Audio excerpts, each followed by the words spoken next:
اس time, اور پھر عمران خان صاحب کی 10 لاکھ روپے کے متعلقوں میں شاہ محمود قریشی صاحب بھی ساتھ تھے، ضمانت منظور کی گئی تھی۔ اب جو اوپن ٹرائل کا جو ان کیمرہ ٹرائل کا معاملہ ہے، اس میں اسلام آباد ہائی کورٹ کے جسٹس گل حسن اورنگزیب صاحب نے کہا ہے کہ مجھے تو اس پورے ٹرائل کے اوپر تشویش ہے، میں اس پورے ٹرائل کے اوپر تشویش کرتا ہوں کہ یہ اوپن ٹرائل ہو رہا ہے تو بتائیں کیسے اوپن ہے، یہ ان کیمرہ ہے تو کیوں ان کیمرہ ہو رہا ہے، کون سا نوٹیفیکیشن جاری کیا گیا ہے، کہاں سے آرڈرز آئے ہیں، کس نے کہا، یہ تمام ڈاکومنٹس لے کر آئے ہمارے پاس، کس نے آپ کو کہا کہ یہ ان کیمرہ جو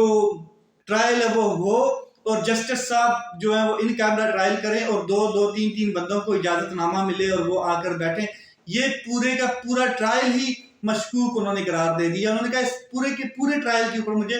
تشویش ہے۔ تو اس کے اوپر جسٹس میاں گل حسن اورنگزیب صاحب مین آف دی میچ قرار دیے جا رہے ہیں پاکستان تحریک انصاف کے حلقوں کی جانب سے،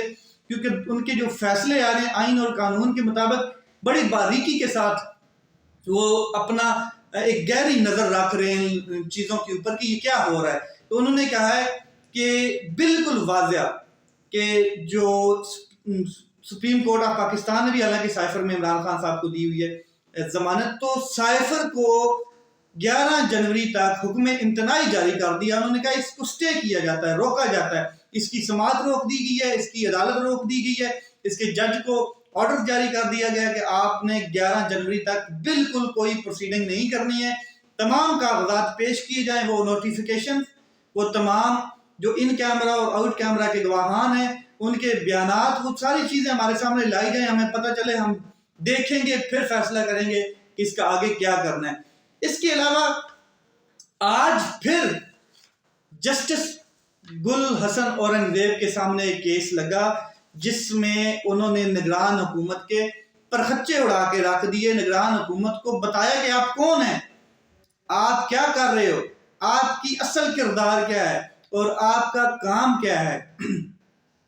بیرسٹر گور علی خان کی درخواست کے اوپر کہ مجھے عمران خان صاحب سے ملاقات کرنی ہے، ٹکٹوں کی تقسیم کے حوالے سے کنورسیشن کرنی ہے، کنسلٹ کرنا ہے، مجھے عمران خان صاحب کے ساتھ مشاورت کرنی ہے، تو اس کے اوپر جسٹس گل اورنگزیب صاحب نے آج سماعت کی ہے، جس کے اوپر انہوں نے اجازت نامہ دیا ہے، انہوں نے حکم دیا ہے سپرنٹینڈنٹ جیل اڈیالہ کو کہ عمران خان صاحب کے ساتھ بیرسٹر گور صاحب کی ملاقات کروائی جائے۔ وہاں پر ایڈیشنل اٹارنی جنرل اور ایڈوکیٹ جنرل موجود تھے، انہوں نے اس کو اپوز کیا، انہوں نے اس کی مخالفت کی۔ مخالفت کے دوران جسٹس صاحب حسن گل اورنگزیب صاحب برہم ہوئے، تپ گئے، انہوں نے کہا یہ کیا کر رہے ہیں آپ کا کام نہیں ہے، آپ نگران حکومت کے نمائندے ہیں اور آپ اپنا نگران حکومت والا کردار ادا کریں، آپ تو ایسے باعث نظر آ رہے ہیں، آپ کے جو یہ اپوز کرنا کہ جو الیکشن ڈی ریل کرنے کے مترادف ہے، آپ کوشش کر رہے ہیں کہ الیکشن کی کارروائی جو ہے اس کو روکی جائے۔ جو ٹکٹوں کا تقسیم کا معاملہ ہے تو بیرسٹر گور صاحب نے ان سے ملاقات کرنی ہے اور ان کا یہ بنیادی حق ہے، اور بانی پاکستان اس کے اوپر فیصلہ کرنا چاہتے ہیں، بانی تحریک پاکستان فیصلہ کرنا چاہتے ہیں کہ ٹکٹیں کس طریقے سے تقسیم کی جائیں، تو یہ الیکشن کا حصہ ہے۔ آپ ایک بنیادی جو فنڈامنٹل رائٹس ہیں ان کے اوپر کس طرح روک سکتے ہیں، اور پھر اپوز کر رہے ہیں آپ، یعنی کہ آپ الیکشن کو متنازع بنانا چاہتے ہیں، آپ الیکشن ڈی ریل کرنے میں بیچ میں رکاوٹ پیدا کر رہے ہیں۔ تو انہوں نے کہا کہ میں نیکسٹ ٹائم اگر آپ نے اس طرح کی کوئی حرکت کی تو میں آپ کو فائن کروں گا، بھاری فائن کروں گا۔ یہ ایڈیشنل اٹارنی جنرل اور ایڈوکیٹ جنرل صاحب کو ہدایت کی گئی، اور انہوں نے جسٹس حسن گل اورنگزیب صاحب نے بالکل واضح کہہ دیا کہ آپ جانبدار نظر آ رہے ہیں، آپ کا کردار، آپ کی پوزیشن، آپ کا جو یہ ایکٹ ہے یہ جانبدار نظر آ رہا ہے، یہ غیر جانبدار نہیں، اور آپ کا یہ کام نہیں ہے، نگران حکومت کا یہ کام نہیں ہے۔ نگران حکومت کا کام ہے کیئر ٹیکر کا کام ہے نگرانی کرنا، یہ نہیں کہ آپ اپوز کریں، ایک پارٹی بن جائیں، ایک سیاسی پارٹی بن جائیں۔ تو یہ آج انہوں نے اجازت دے دی ہے بیرسٹر گور صاحب کو کہ آپ ملیں عمران خان صاحب سے، بلا جھجک ملیں، سپرنٹینڈنٹ کو بھی حکم نامہ جاری کر دیا ہے جیل کے جو اڈیالہ جیل کے ہیں کہ ان کو ملنے کی اجازت دی گئی ہے اور آپ ان کو ملنے دیں۔ اب اس کے بعد جو بیرسٹر گور صاحب ہیں انہوں نے ایک اعلان بھی کیا، پیغام بھی دیا پاکستانی قوم کو عمران خان صاحب کا. وہ کیا ہے کہ ایک تو جس شخص نے پریس کانفرنس کی ہے وہ شخص یہ نہ سوچے کہ پاکستان تحریک انصاف اس کو کوئی ٹکٹ دے گی یا اس کے لیے کوئی نرم گوشہ رکھے گی. وہ غدار ہیں، ان کو فارغ کر دیا گیا، ان کے بارے میں بالکل سوچا تک نہیں جا رہا ہے. اور دوسرا شیخ رشید صاحب کے حوالے سے انہوں نے کہا کہ شیخ رشید صاحب ایک پارٹی کے سربراہ ہیں NA 57 اور 56 سے، وہ اگر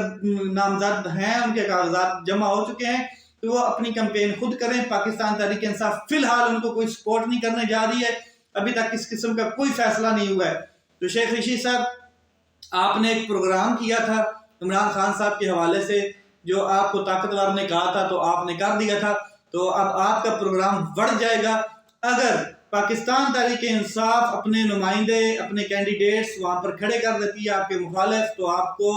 جیتنا مشکل ہو جائے گا. فی الحال تو انہوں نے اپنی پوزیشن کلیئر کر دی ہے کہ آپ کو کوئی سپورٹ نہیں کیا جائے گا، آپ کو کوئی ریلیف نہیں دیا جائے گا پاکستان تحریک انصاف کی جانب سے. اس کے علاوہ انہوں نے کہا بیرسٹر گور صاحب نے کہ 2 یا 3 دن میں ٹکٹوں کی اناؤنسمنٹ ہو جائے گی، 2-3 دن میں مشاورت کے بعد بالکل واضح کر دی جائے گی، سچویشن پوزیشن واضح کر دی جائے گی کہ کس کس کو کہاں سے ٹکٹ دیا جا رہا ہے اور کون سے اہم فیصلے آگے ہونے جا رہے ہیں. بلے کے نشان کے حوالے سے پشاور ہائی کورٹ کا بڑا تاریخی فیصلہ تھا جسٹس کامران کھیل صاحب کی جانب سے، تو اس کو الیکشن کمیشن نے سپریم کورٹ میں اپیل کے طور پہ چیلنج کر دیا، اپیل میں چلے گئے. اب الیکشن کمیشن کی اس اپیل کے اوپر 3 رکنی بینچ بن چکا ہے جو 2 جنوری کو سماعت کرے گا اور یہ فیصلہ کرے گا کہ کیا وہ فیصلہ ٹھیک ہے یا غلط ہے. الیکشن کمیشن ایک متنازع الیکشن کمیشن، جو 75 سالہ تاریخ میں اس طرح کا الیکشن کمیشن نہیں ملتا ہے، جس کے فیصلے ایسے ہیں کہ جیسے وہ خود ایک عدالت ہے، وہ خود ایک حکومت ہے، اس طرح کی وہ باتیں کرتا پھر رہا ہے اور ایک سیاسی پارٹی کے طور پہ ابھرا ہوا ہے. تو میرے خیال میں تو اس کو بھی ایک الیکشن میں حصہ لینا چاہیے سیاسی پارٹی کی طور پہ. تو یہ جس طرح کی سہولت کاری، جس طرح کے یہ فیصلے کر رہا ہے، تو اب یہ بلے کے نشان کے خلاف دوبارہ اپیل میں چلا گیا، چیلنج کر دیا ہے. تو یہ چیزیں آئین اور قانون کے بالکل مترادف ہیں، مطلب کہ بالکل پیراڈاکس ہیں، اور یہ چیزیں بالکل نہیں کرنی چاہیے. اس کا ایک کردار ہے الیکٹورل سیٹ اپ کا، اس کا ہے ایک کردار، الیکشن کروائے اور صاف اور شفاف الیکشن کروانا اس کا کام ہے، جو ابھی تک اس نے نہیں کیا. اس کی وجہ سے 2 دفعہ آئین بھی ٹوٹ چکا ہے. 14 مئی کے فیصلے کے باوجود اس نے الیکشن نہیں کروایا.